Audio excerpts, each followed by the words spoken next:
Hi, this is Jackie Watson, the Cultural Director of the Turid Jespersen Lodge of the Daughters of Norway. This is a recording of the presentation I gave in June 2025 based on a wonderful book by Liese Greensfelder called Accidental Shepherd: How a California Girl Rescued an Ancient Mountain Farm in Norway.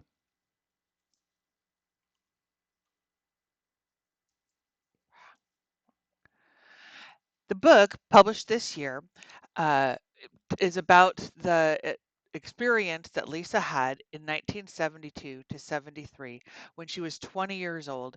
She went to Norway to learn about farming. And she went to go help out a gentleman named Johannes and his farm in a place called Hovland. Extremely rural community. There were only 3 farms there, and Lisa ends up having quite an adventure. I wanted to speak to her about her book and about her adventures in Norway, and she was very gracious about giving me her time. In this presentation, I'm going to share the some of our highlights of our conversation that we had, which I gave in the presentation in my lodge in June. But at the end, I also added more video clips that we had discussed because we have a little bit more time here on YouTube than we do in my lodge, actually. So to start off with, this farm is located at the little community of Oystese, and Hovland is just outside of Oystese. This is on Hardanger Fjord, very kind of in the north central part of Norway, but in a very rural place. And in 1972, the way that one arrived was quite a long journey. So just to give you a little background, this is kind of where it is, a little bit. I would say central Norway, east of Bergen, as you can see. And so that's kind of where we're talking about. She'll talk in her book about being able to see the glaciers out the window. I mean, it sounds like an amazing place. Anyhow, without further ado, let's get started with my interview with Lisa. Lisa, thank you so much for joining me. I am tickled pink to have you. When I don't even know how I found it, but when I found your book, I knew immediately I had to have it. I bought it right away, and then even though I have a huge reading stack of things, it went to the top of my stack, and I absorbed this book in 3 days, which I never read that quickly. Wow. But it was the greatest read. I mean, I read a ton, and I think I'm on book number 16 for the year. Wow. But the I know I read a lot, and uh, but not a lot of books really touched me in like it was like there were emotional parts that just like made me cry, literally made me cry. There were like the language was so beautiful. I just loved the subject. I loved everything about it. I was completely absorbed and I could not put it down. And I am not allowed to read on weeknights like that. But I couldn't put it down. So I couldn't wait to reach out to you, and thank you so much for meeting with me, because I just know that my sisters at the Daughters of Norway, they're gonna love this book because it's just something a little different. Like that, we learn a lot about Norway, but this is a an aspect of Norway that who gets to have this inside view? How fabulous! Thank you so much for coming and talking about your book with us today. Oh, thank you. I'm overwhelmed. And I'm so happy you enjoyed it like that, Jackie. That's just wonderful for me to hear. And it's a pleasure and an honor to be here today. I love talking about my book, and especially to people who have some knowledge of Norway. So thank you for inviting me. Oh, lovely. Well, I think then let's dive right in, and we'll treat everybody to an excerpt of your book so they can get a little taste. Um, well, I think you're gonna just read right from it, right? I'm going to start at the very beginning. I'm going to read several excerpts, and I will do a little bridge, ad lib bridges in between. So Thank you. this is the very beginning of my book. September 22nd, 1972. And I do need to say, sorry, I do need to say that I am just going to look straight at my book, because as soon as I glance up, I lose my spot and then I mess up the words. So sorry, there won't be any eye contact right now. I would too. Again, September 22nd, 1972. Bella trotted ahead as Oystein and I made our way to an outcrop high on the rim of Smørdalen, Butter Valley. a treacherous ravine named for the utter engorging blanket of grasses and ferns that line its walls. Clouds had disappeared overnight, and the air was crystal clear in this chilly sunlight, making it easier to distinguish distant clusters of sheep from flecks of snow or patches of rock. For 3 months, the flock had been running free across these mountain slopes, grazing on nutritious grasses and forbs that grow above timberline. Now we needed to herd them back home before autumn snowfalls barred their return. From our vantage point, we quickly spotted 8 animals in 3 widely scattered groups, and then something else, a trio of whitish smudges on the steep and rocky south face of Hoogstaben, a stubby peak sandwiched between its 2 higher neighbors, Skrot and Manfjell. Are those sheep, do you think? I asked. Oystein pulled an old pair of binoculars from his pack and studied the cliffs. Ja, a ewe and 2 lambs. He steadied his back against a boulder to get a better read on the trio. And it looks like they're Skårfaste. If I'm right, it's going to be quite a job getting them out of there. He stowed the binoculars and we began climbing.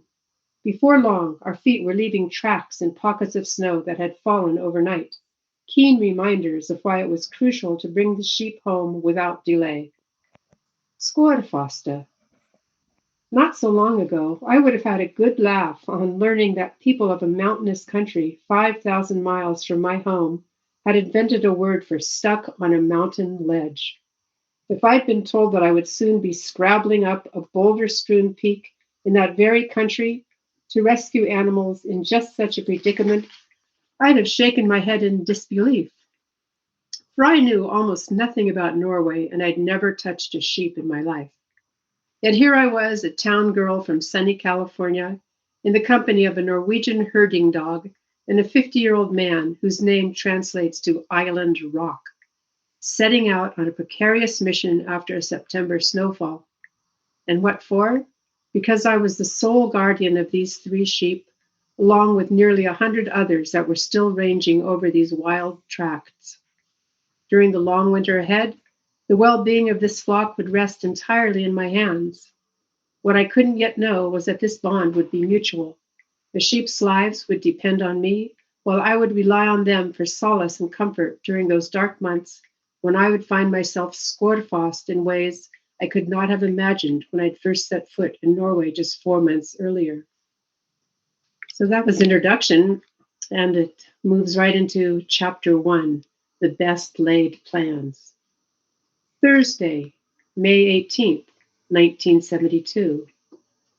So this is 4 months earlier.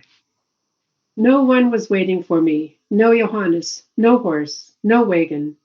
While the driver retrieved my backpack from the undercarriage of his bus, I scanned the faces of people standing nearby. Some were waiting to board, others were greeting passengers who had just arrived. No one glanced my way, not even the gray-haired man in rubber boots, the only person in this small crowd who was dressed in the baggy clothes and suspenders that I imagined a sheep farmer might wear. As the bus pulled away, I looked around at what seemed to be the heart of Oistis's modest business district. Behind me, a bakery, a bank, and a few other buildings elbowed for space with meadows and woods. Across the street, a scattering of rowboats fidgeted in the breeze, sweeping over Hardanger Fjord. A wall of snow-covered mountains rose above the far shore, their peaks lost in gray clouds that blanketed the sky. The bus stop crowd quickly dispersed, leaving me alone on a deserted street. This whole town must be sleeping in, I thought, recovering, perhaps, from the same kind of revelries I'd witnessed in Oslo the day before, my first day in Norway. There, the citizenry had celebrated May 17th, 17. Mai, Constitution Day, the country's biggest holiday, with parades and ceremonies in the morning and a spectacle of public drunkenness in the afternoon. And it was really a spectacle. Are you Lisa? A voice behind me boomed in Norwegian. I turned, and there was the man in rubber boots staring down at me. Johannes? I asked, peering at him more closely now. He was a big man with bleary eyes, a large belly, and gray stubble shrouding his cheeks. None of this fit my image of the farmer who had hired me to spend the summer working for him. He started talking in a loud voice, running the words of this foreign language together, pausing only long enough to take in a heavy breath. I understood nothing. Are you Johannes? I asked again, using the formal term for you in Danish, a language I'd learned as an exchange student in Denmark 2 years before. He may have supplied the answer, but I couldn't pick it out from his volley of words. So I tried something else. Did you come with the horse? In our only phone conversation, I thought I'd understood Johannes to say that he would meet me at this bus stop with a horse and wagon. A poor connection rendered his bad English even worse, but I wanted to believe that he might actually have a horse, and I was charmed to think that my arrival could be special enough that he would put aside a truck or car in favor of a more stately mode of transportation. Could you please speak more slowly? I said, breaking into a cascade of words. I'm sorry, I can't understand. So from there, what happens is a couple come running, almost running toward us from a nearby apartment house in the middle of this town. And they immediately get in this crazy argument with this blurry eyed, big bellied guy. And in the end, he just turns tail and storms away. He's really upset. I have no idea what's going on. They asked me to come to their house. I follow them there. It's early in the morning. It's now about 7 a.m. And they make this huge breakfast, which was a wonderful surprise because in Denmark, your breakfast is a slice of cheese and a piece of bread. But in Norway, it was bacon and eggs and jam and liver paste and everything possible you could put on it. And I thought, wow, cool. Being in Norway is not going to be so bad if this is the kind of breakfast they have. But they pretty quickly let me know that Johannes has had a stroke. It takes about an hour for me to actually comprehend this, and that I'm not actually going to be able to go work on his farm. And I'm just sitting there totally devastated. Um, they they try to they make some phone calls and they're looking for another place where I might be able to work. They're being really nice, and eventually they say, as I'm just sitting there, just trying not to cry, "Would you like to go see his farm?" And I think, well, okay, I guess so. I don't know why, but sure. So let's see, let's go to page 14. Our 3 mile drive followed a well maintained dirt road that wound uphill through forests of birch and spruce before crossing an expanse of hilly fields surrounding a small cluster of farmsteads. After that, it narrowed to a single lane studded with potholes and rocks. Slowing to a crawl, Mr. Evanger navigated around a couple of bends to the crest of a small hill. Here they are, he announced, pulling to a stop in front of a closed gate. The 3 farms of Hovland. That's Johannes's, the farthest in. Strung out ahead of us lay 3 clusters of old buildings, some painted, others weathered and gray, all of them built atop rock foundations and roofed with stone shingles and slabs of rock. Hovland, Mr. Evanger had called this place. It took me a moment to understand that he was not just saying Johannes's last name, but that Hovland must be the name of these 3 farms as well. The word suddenly took on a new meaning. It sounded old and strange, but seemed to fit the panorama ahead of us, where scores of sheep and lambs ranged over green hills surrounding each farmstead. A massive mountain with 2 rounded peaks rose into the clouds behind the place that Mr. Evanger had named as Johannes's. Situated at the very end of our long, winding path from Oisisse, this farm looked to be the last outpost at the edge of a mountain wilderness. So Mr. Evanger has to get to work and he rushes us through the barn. And I see some animals in there. It's dark, it's dreary, it's cold. But there's a horse. There is a horse. And there are cows, which I had no idea there would be. And there's a little calf that's, crying for attention. And it kind of gets even more confusing. So we leave the barn. We walk out of the dark, cold, wet barn, and daylight came as a sudden reshuffling of the senses from the murky cavern into the pure light and fresh air of early spring. Right from the doorway, I could take in a magnificent view of ridges, hills, meadows, and forests sweeping back to that long line of snow covered mountains rising from the fjord's far shore miles away. Standing there amid ancient rock walls in this ageless landscape, I felt as if I'd fallen back in time. How old could this farm be? 100 years? Two? Maybe I was simply exhausted from lack of sleep, but I was struck by an overwhelming mixture of awe and longing as it dawned on me that I'd never been in a place more beautiful than this. I believe it. It was beautifully described throughout. Thank you. And that's Well, let me important ask. for me. That's an important way for me to start because one of the questions I always hear, and you might even ask, is, well, why did you stay there? And that's just, Yeah, well, let me get to that. Let me get that. But first, let me ask you, how on earth did you end up at that bus stop in Oyster in the first place? Like, what brought you there? I mean, your family background's not even Norwegian, right? Like no, you had been learning Danish, and yeah. So I knew Danish, yeah. So I grew up in Mill Valley, just north of San Francisco in California, through the 1960s. I graduated from high school in 1969, and I felt like I was very lucky that my parents were very liberal. My We had this huge circle of family friends of artists and poets and writers and filmmakers, and they frequently came to our house. They seemed to find refuge in our house with a settled family with 5 kids, and they're kind of wandering around being artistic people.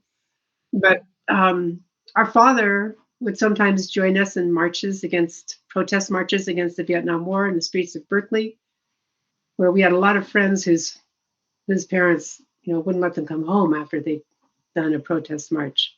So this liberal upbringing really more or less turned me into a starry-eyed idealist. I wanted to go out into the world and do something good, be of help any way I could. I also wanted to work outdoors, didn't want to work in an office, and I really wanted to travel around the world. And I'd read a lot of books by humanitarians, books about uh, Gandhi and Albert Schweitzer.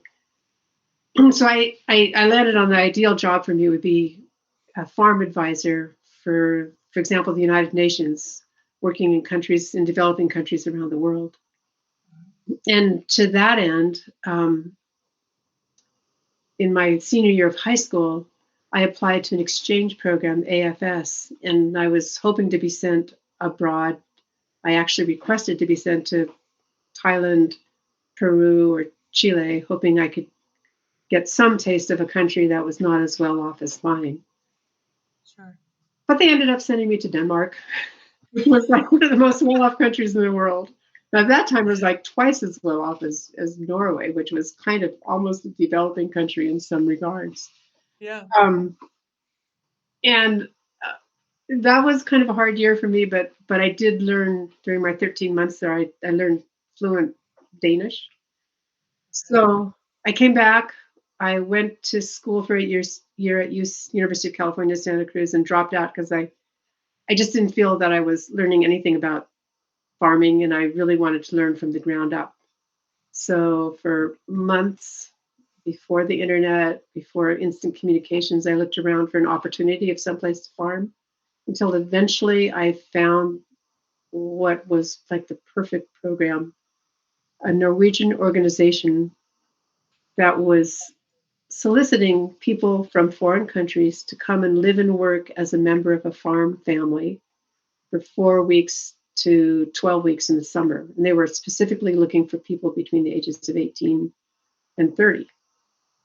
Um, so I applied in January of 1972. And in March that year, just as I was turning 20, I got my marching orders. So what I knew was that I was going to be going to the farm of a man named Johannes Hovland. He was a sheep farmer. There was like 5 pieces of information and nothing more. He lived in the town of Oistese, which I couldn't find in any map. There was no internet either. I just like, okay, I think they said Western Norway. At least I knew. No, I didn't even. Yeah, God, I don't know. I don't even know how I got there. Um, and he had a big botanic garden, which was like, that's crazy. Some farmer in the mountains of Norway. They didn't even say mountains at that point. I just like, he's in the town of. I thought he was in a town. Yeah. But I loved botany and I loved looking at plants and I still do. I've all my life I've just bought plants. So that was awesome. And the last thing they told me was that um, he didn't have an indoor toilet. And I'm like, that, that seems odd, but okay. I'm fine with an outhouse. I've been backpacker and I've just hiked around a lot, so I'm good with that. Um, but then actually when I ended up there, that you didn't even have an outhouse. So people are just going to have to figure that out by reading the book, what it was. Yeah. Yeah, we won't give anything away here. And you were supposed to be there just for the summer, That's right. 4 to 12 weeks. Just it was okay. Yeah. And then Actually, 12 weeks is eventually, what I signed up for, 3 months. So okay, for 12 weeks. And then, so you're supposed to go for the summer, but you find out that Johannes has had a stroke, which you have to figure out also in translation, which, through from Danish to Norwegian and, or Norwegian to Danish to English in your brain and the word for as the person stroke who just got even there. was, I didn't even really know what a stroke was in just being a 20-year-old Right. kid.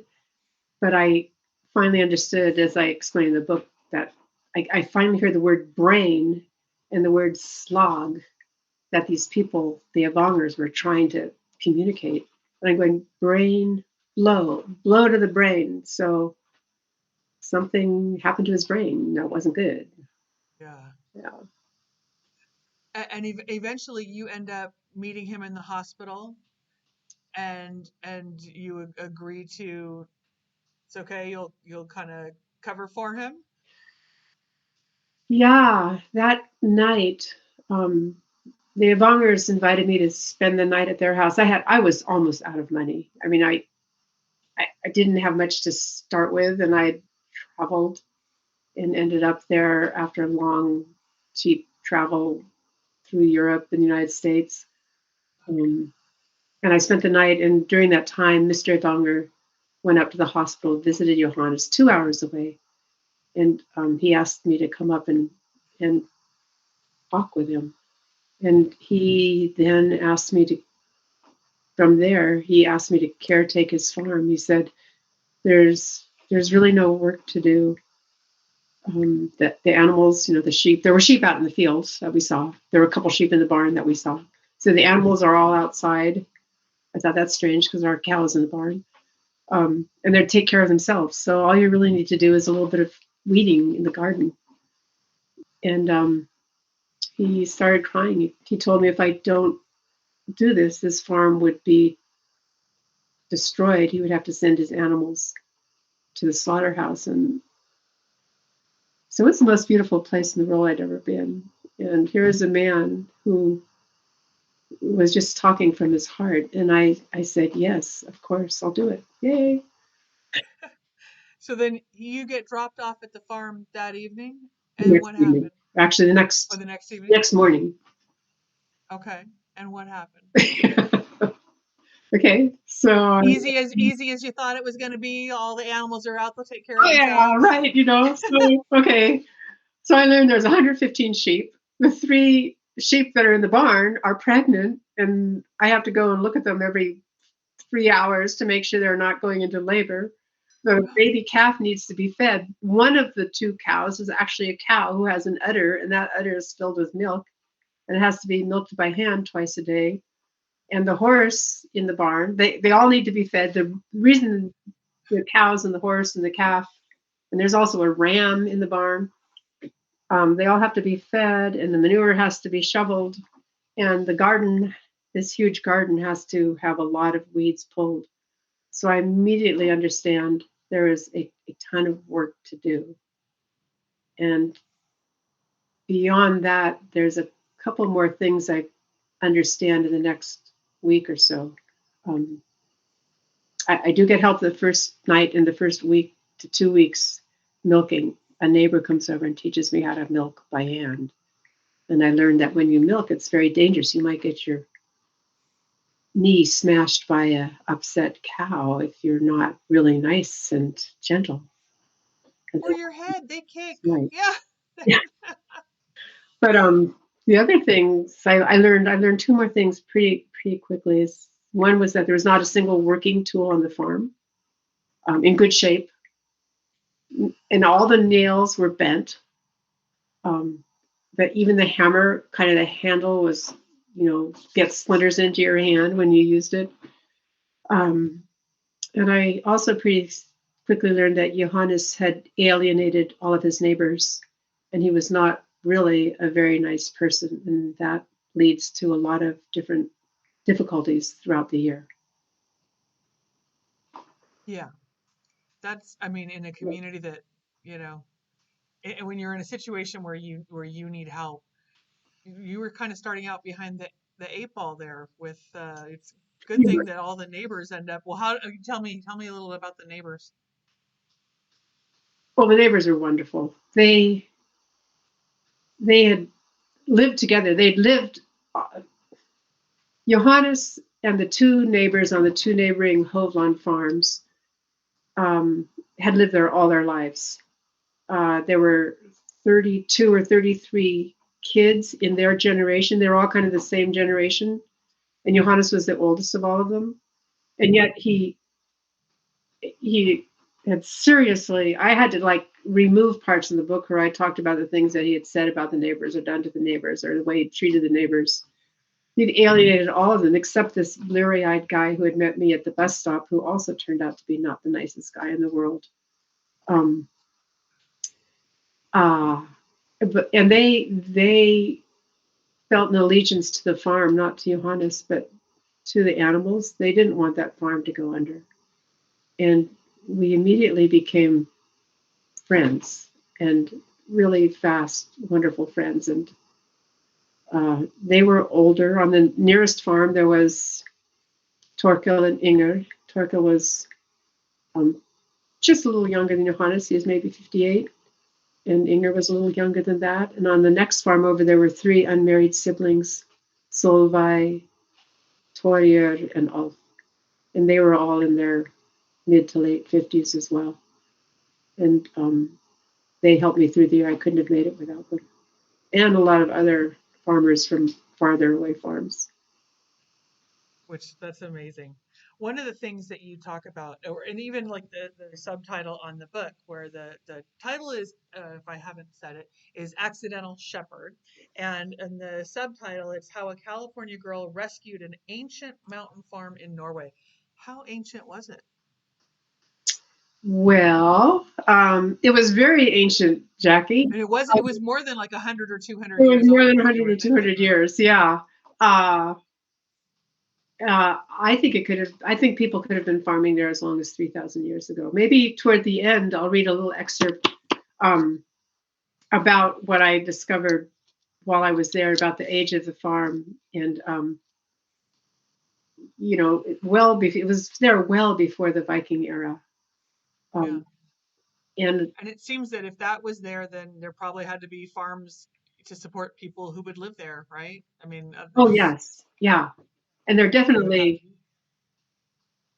we definitely, there were farms there at least 1,000 years ago, um, based on archaeological and excavated evidence. But I'd really love to read that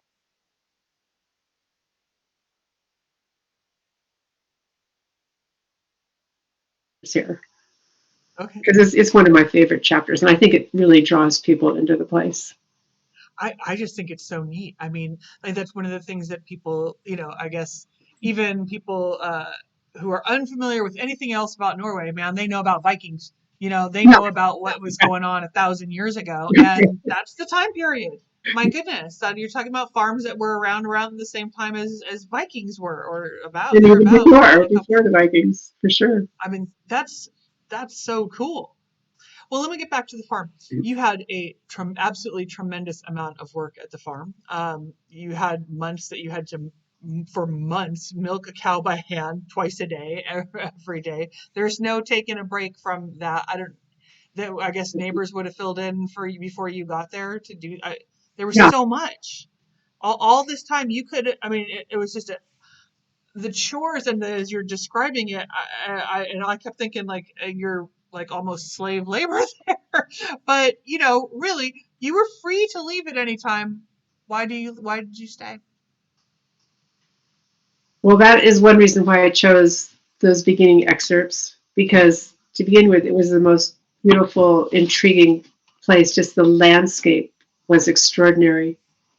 And it didn't take long for me, even though the cow had smashed my knee in my first evening there, to fall in love with this cow who I'm sitting next to, milking by hand with this warm body, and she's enjoying it, and I'm enjoying it. And the horse was this beautiful Norwegian fjord horse. And the dog, I didn't mention Bella the dog, Begonia the horse, and Bella the dog. It became my constant companion, a Norwegian boohoon with a little curly tail and this cream colored dog, herding dog, young, just 2 years old. And the sheep, I was their caretaker, and I was in the most beautiful place in the world. And I was surrounded by people who would come in and help me every day. And within a few months, I realized um, I was just so attached to my neighbors and to the animals, and I did consider at several points I would go through go in my head back and forth, and I knew I could. I noticed it. So there's photos in the middle of the book Yeah, that include your husband and your son when you're back in Norway. Do you still maintain relationships with people there? Do you still travel there? yeah. That was one of the first things. I met my husband. I came back in December after working on the Pertudut on the ship. I came back in December of 1974 and met my husband in June of 1975, and we've been together since then. So that's 50 years, coming up on June 21st. Oh wow. And one of the first things that I made him do, as soon as I graduated from UC Davis, right, immediately came back and went to school there to get degrees in agriculture. Yay, Aggies. Yeah. Yeah, yeah, Aggies. Thank you. Um, I made him go to Norway with me, so we spent the summer there in 1977. And Oh wow. then when our son was 10 in 1989, we spent another summer there. And I've been back maybe 7, 8 other times. And I'm really hoping to go there uh, in 2 months from now. But there's some issues coming up, and we'll just see. But I really, really want to go back and spend August there. Yeah, and in 2015, I actually spent 7 weeks there. I was going to try hiking along the central mountains. There's no trail, but you can go from the very southern tip of Norway on a mountain route all the way to the northern tip. And I thought, I'm going to, spend like 5 summers and do that. But that didn't I, work out here. Lisa, there's no trail. Anyway, That sounds a little difficult. I'm good at reading maps. But that Well, that summer, there was more snow in the mountains than ever before, and even in the middle of July. I actually have a slide from the middle of July in that summer. Uh, you're reading my mind. Let's take a look at those slides. Tell us oh, about your pictures. slides. Okay, so you mentioned something about special There customs. they are. There they are. Those are sheep heads. Those are sheep heads and that's my friend Linda, who came and visited 3 times. We met each other at working in the famous organic garden that UC Santa Cruz had back in the 1970s and 60s. And those are the sheep heads of the lambs that I slaughtered, and they have been um, salted, smoked, and cured, and then boiled for a really long time and served. And that's me on the left. And it was paper. Wow. And so this is just one of the chores I did in the winter. Another professional photograph of taking the rotten hay and silage that I fed to the animals and loading it into the sledge and driving it off to dumping spots at the edge of the fields. And the building in the background here, that building, is the Eldhus, the old baking house where they did all their baking in days of yore. And there's my Oh, chariot. great picture. I know. And the dog really did jump up on the horse's back. She would go to the edge of the, jump here and then make a big leap up to the horse. And that is because it's my favorite picture of Begonia.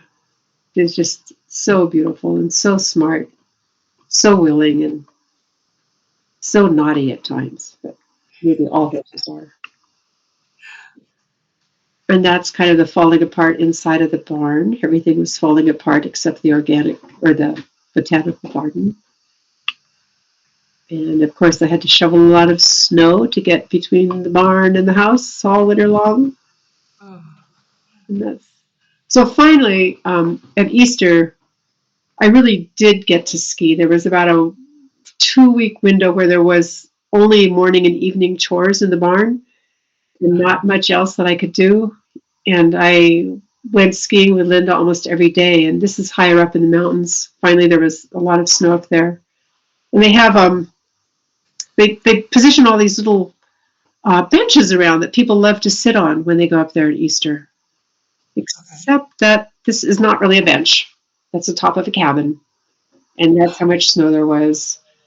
Oh, it is kind of pointy at the It is top, kind isn't of it? pointy at the top, and there's that. You can see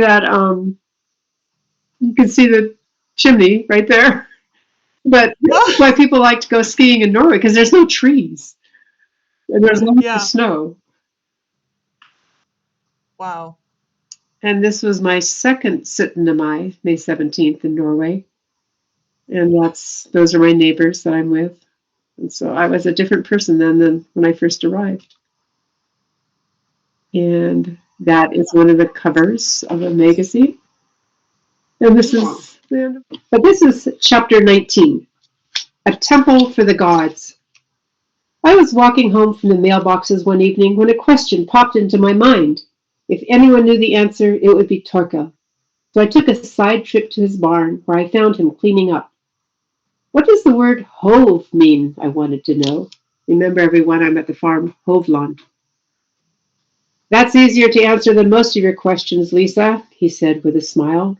They say that a hove is a heathen temple, and by that they mean that it's a building where the old gods were worshipped. Freya, Thor, Odin, and the others. Well then, why is your farm called Hovland? Torkel rubbed his chin and leaned his shovel against the wall. I suppose that the best answer comes from those smart university people. They say that if a farm is named Hovland, there was a hove on it at some point in time. His smile broadened to a grin. So you can write home to your mother that you've joined the heathens at Hovland. I laughed, but I was more astonished than amused. In junior high school, I loved reading stories of the old gods. I knew about Thor and his hammer, and one-eyed Odin, and evil Loki, who murdered beloved Baldur. Those Norse myths were the stories that Vikings told each other in a faraway place, a very long time ago. Now, suddenly, they were not far away at all. If I understood Torkel correctly, these gods had been right here on the farm, worshipped in a temple that his ancestors may have built. Where was the Hove, I wanted to know? How old was it? What did it look like? What kinds of ceremonies took place in it? Lisa, Lisa, so many questions, he cried, throwing up his hands. I wish I could answer them all, but I can't. And I don't know anyone who can. The one thing I do know is that our old kings started forcing us to convert to Christianity about 1,000 years ago, so our Hove was probably built before then. Do you have any idea where it could have been? I asked hopefully. Maybe. I've always thought that someday traces of it might be found near the burial mound. Of course, the archaeologists would have to dig deep to find anything. A lot of soil was built up over the past 1,000 years. Burial mound? I asked. I had no idea what he was talking about. Now he was the one who was surprised. He took me by the elbow and led me outside. Up there, he said, pointing to the hill separating his farm from Johannes's. It's in plain sight from your kitchen window, too. Of course I had noticed this strange hump, but if I had given it any thought at all, I would have guessed I was looking at a pile of rocks cleared from the field so long ago that soil and grass had now covered it over. Sensing a new barrage of questions in the offing, Torkel nipped them in the bud by saying he knew nothing more about the mound except that it might be 1,000 years old or even more. Every site like this is protected, he added, so unless the state sends a crew to do a proper excavation, we can't know who or what is in there. I had recently taken to studying a book in Johannes's living room that documented the lineage of all the farms in Oistese parish. Farm by farm, generation by generation, its pages catalogued names and vital events of every farmer, as well as those of the farmer's spouse and children. It included a wealth of other information too, like records of livestock and crop production, each generation's accumulated wealth or debt, and positions each farmer had held in the community. Court cases, tragic deaths, a farmer's renown as a fiddle player, numerous items like these added personal details to each brief narrative. Written in outdated New Norse and full of terms from centuries old tax tallies, censuses, and church records, the pages were difficult to make sense of at first. But the moment I saw the opening entry for Johannes's farm, Svine at Hovland, 1603 to 1609, I was hooked. Every evening for a week, I labored through the 11-page section on Hovland's 3 farms until the language started to make sense. After that, I created a timeline for Johannes's farm of who begat whom from one generation to the next. By the time I reached the last entry, Martha Hovland, 1887 to 1951, I could barely believe my own notes, for Marta was Johannes's mother, and with this final link in the chain, I could see that I was living on a farm that had been in the hands of the same family for at least 352 years. Johannes and his 11 siblings were the 10th generation to grow up here, the great, great, great, great, great, great, great grandchildren of a man named Brunhild, who had farmed this land from 1620 to 1643.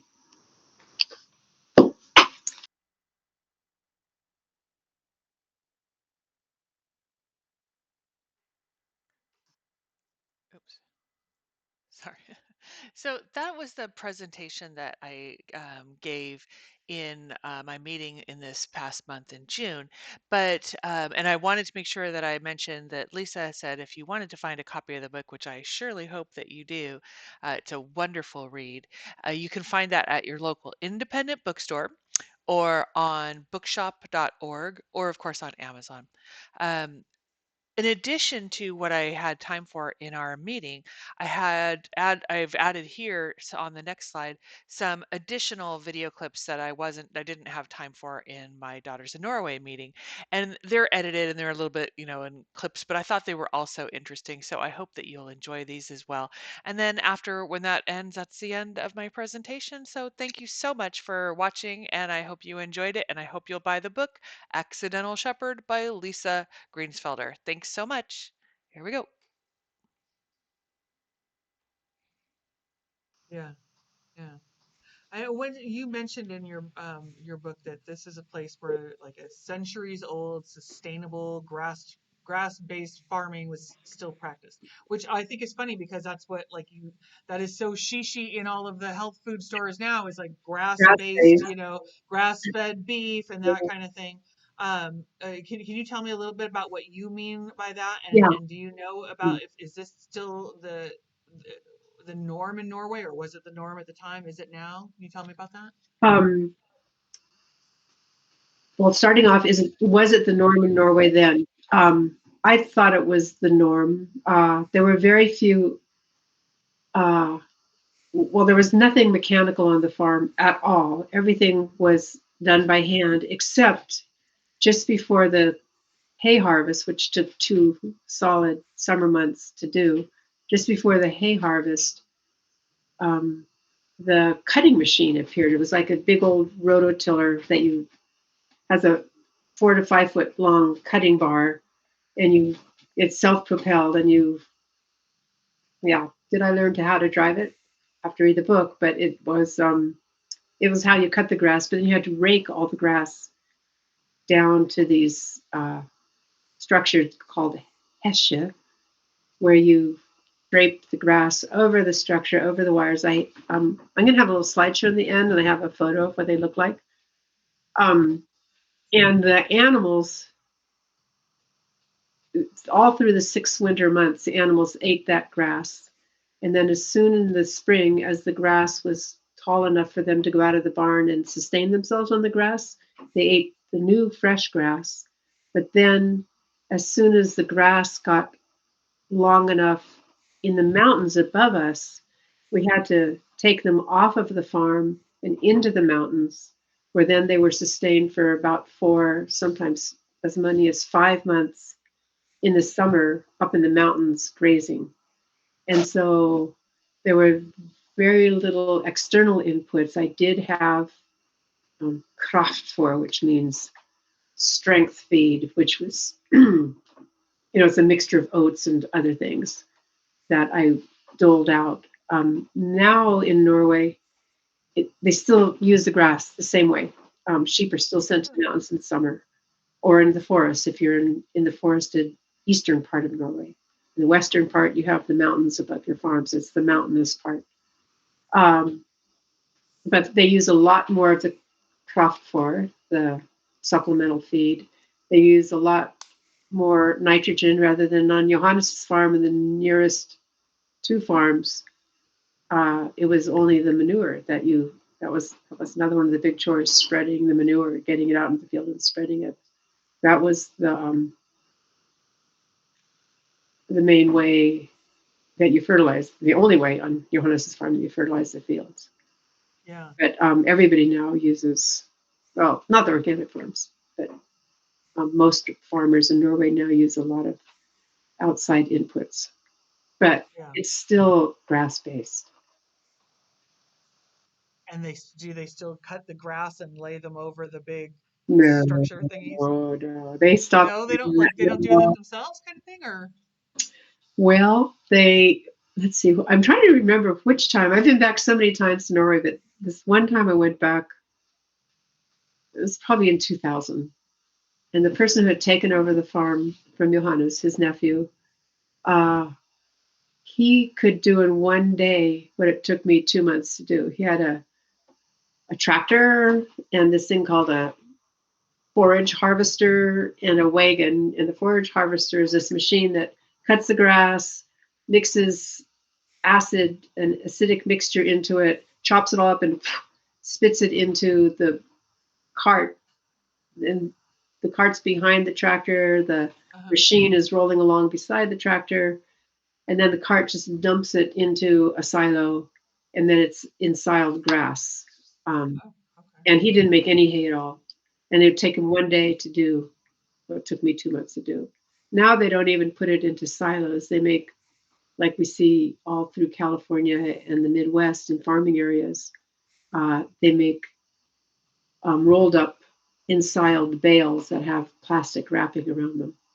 Oh yeah, I've And they seen just sit that. out I've in the seen that. fields.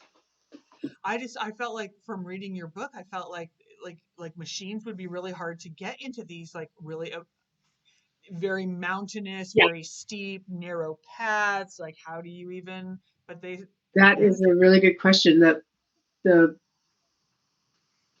They have small tractors to begin with, and on the steepest farms, they have articulated tractors, which are very low, and nobody here would It's a recognize different them as a direction because like I was telling you, I really appreciated the beautiful language that you use throughout, truly, and a lot of the details, like the details are so but the people, the food, the animals, the plants, everything.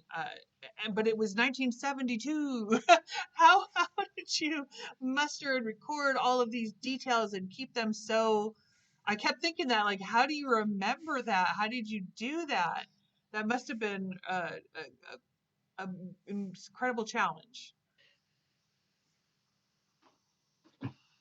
Well, or the not? Maybe challenge is not. to write the book. It was an incredible challenge, but I did start writing the book almost as soon as I came home. I actually, while I was still in Norway, I spent 2.5 years there. 1 year on the farm, another year at a vocational agriculture school, a summer at that school farm working on their farm, and then a few Mhm. months working on Hurtigruten, the coastal freighter, in the winter. Oh yeah, yeah. Yeah.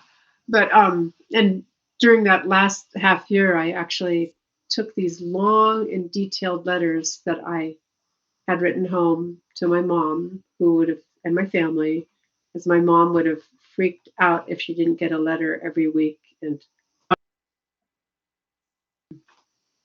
Reason. didn't write to her for 2.5 weeks, and she freaked out. I Yes, it's true. I did horrible things to my mom. Like I ate a bunch of mushrooms that somebody brought me, and I wrote on the back of the letter that I was just, I just gone to the mailbox that was like a mile away, and you put it in the mailbox that, gee, mom, some friends just bought some mushrooms. I ate some. I'm not feeling that good, and I dropped the letter into. Isn't that terrible? Isn't it terrible? I couldn't believe I did that. I was stupid. Anyway, I had those. Sorry, I know. Um, so I had those details. Plus, it was just all those experiences were seared into my brain. I mean, just literally they are so vivid. Each one of those stories and little stories within the story that I tell are, Yeah, but I didn't write to my mom. I would write to my sisters, but I couldn't write to her, the personal stuff. But yeah. it and I had this first book that I wrote that was published in Norway that in 1975, Oh, which actually became a bestseller there then because that's cool. yeah, I mean I became a celebrity in Norway. After the TV show. Yeah, there was a TV show. And I became a celebrity. I was, and years later, many years later, people would still remember me. That's funny.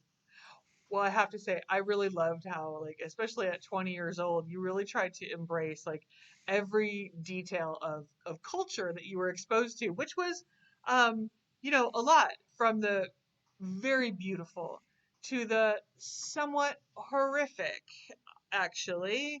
You know what I'm talking about? Goats' heads. I'm like, oh. She has never had a goat, but yeah. Well, the Can you slaughtering. talk about the embracing that cultural elements, things that were new to you, things that you had to like learn to embrace living in Norway? I embraced everything Norwegian, um, and it was so new and different and wonderful and exciting that this book eventually was 155,000 words. It could have been 250,000 words because I wanted to tell everybody about all of these things that were so different and new and ancient. Um, and the horrific things too. I mean, almost getting trampled by the heifer, almost killed by the heifer, like where I had to cut all kinds of things out. Um, and the slaughter, I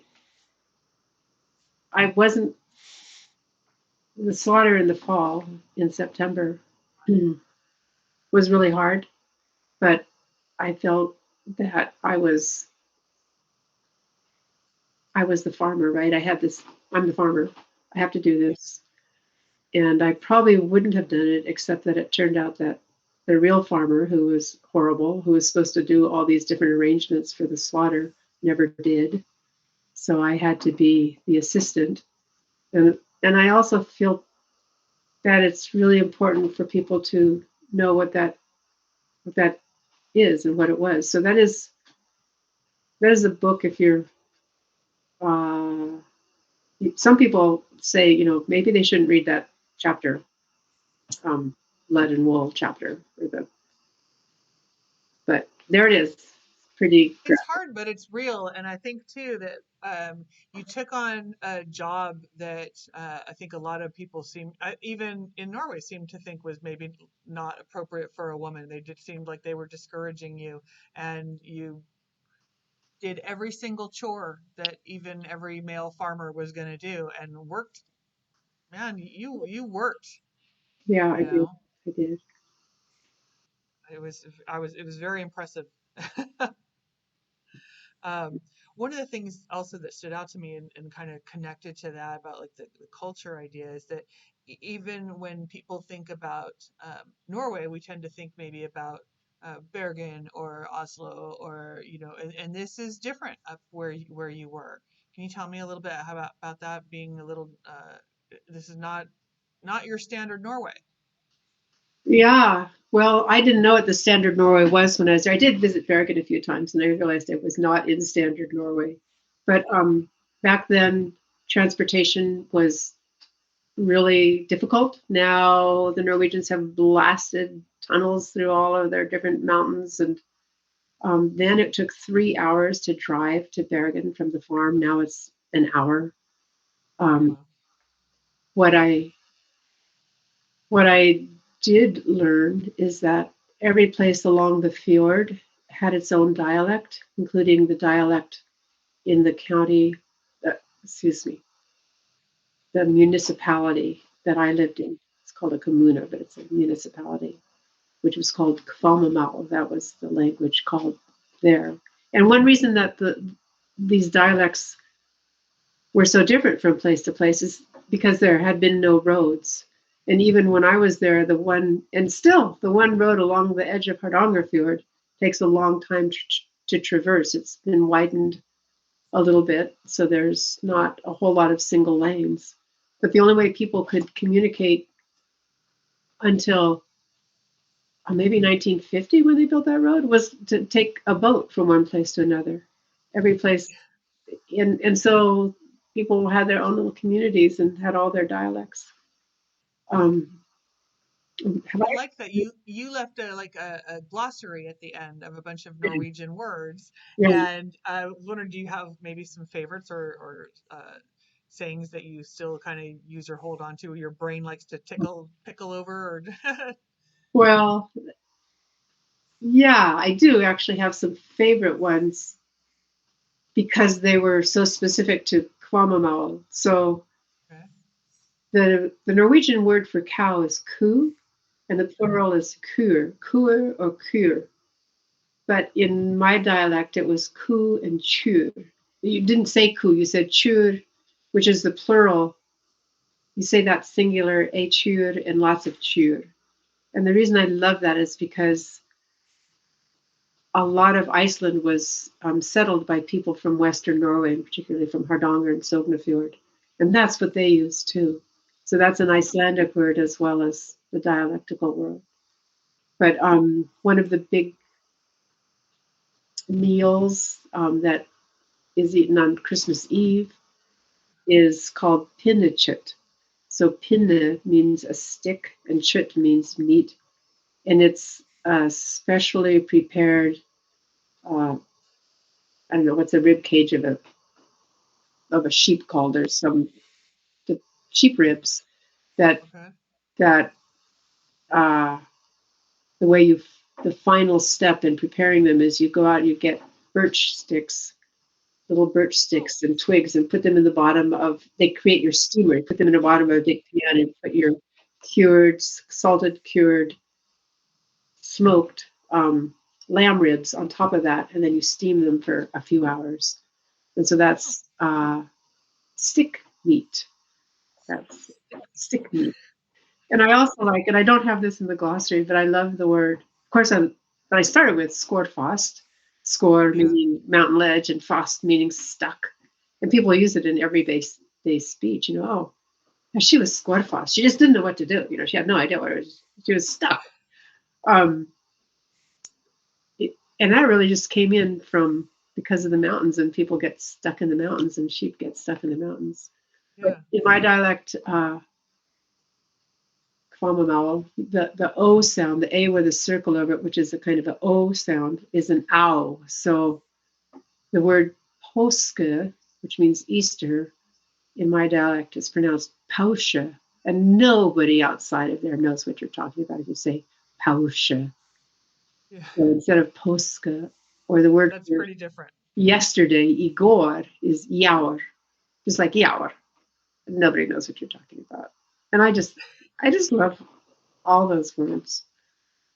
That was a Well, good I think question. Thank you. it's kind of one of those unique features of Norway, of the each community being so isolated that Yeah. how can they possibly communicate? That makes sense. Thank you again for watching.